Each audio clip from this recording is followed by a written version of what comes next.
Non mi credeva. Non mi credeva che poteva succedere tutto questo. Ancora mi è scoppiato un petto.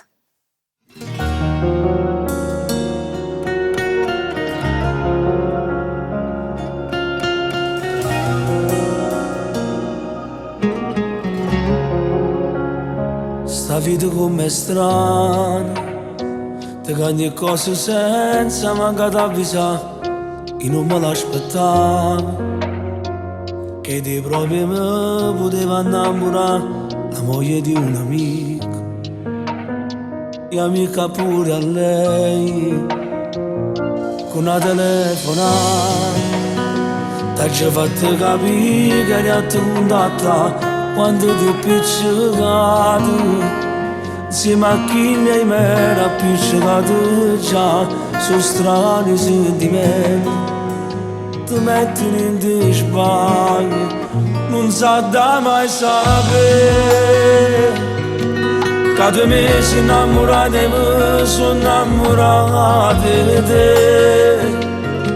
Paleggi che mi aspettano peccati che non si perdonano, ma ancora innamorato stai che non ragione più. Non sa da mai sapere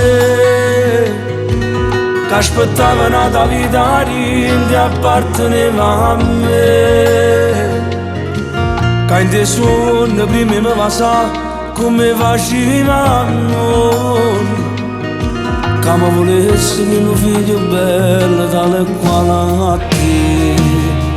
Ci pensi se st'amore fosse arrivato prima incontro a quella là, mamma ti dici pure, fosse contento non ti avesse accompagnato quando scina a sera e padre ti domanda.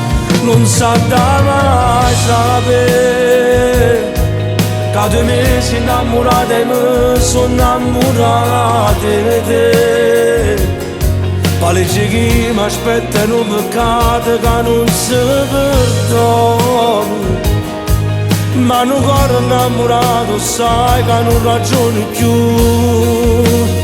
Non sa da mai sapere che aspettava una vita che apparteneva a me, che in te sonno prima mi va sa come faceva amore, che mi volesse che mio figlio bello è tale e quale a te.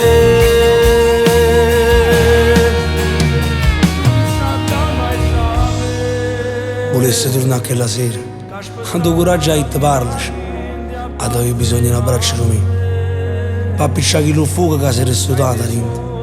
Pare che ti già l'avevi scritta questa storia, sbagliando solo a ci fa incontrare troppo tardi, perché se ti avessi incontrato prima, fosse stata moglie e la mamma dei figli miei. Il tempo passerà, ma noi no. Quello che abbiamo provato non si può spiegare. E tutto l'amore che abbiamo provato rindo cuore non sta da continuare a campare. Ma non sa da mai sapere. Non sa da mai sapere che 2 mesi innamorati e me sono innamorato di te. Paleggi che mi aspettano peccati che non si perdonano, ma ancora innamorato stai che non ragione più. Non sa da mai sapere che aspettava una vita che apparteneva a me.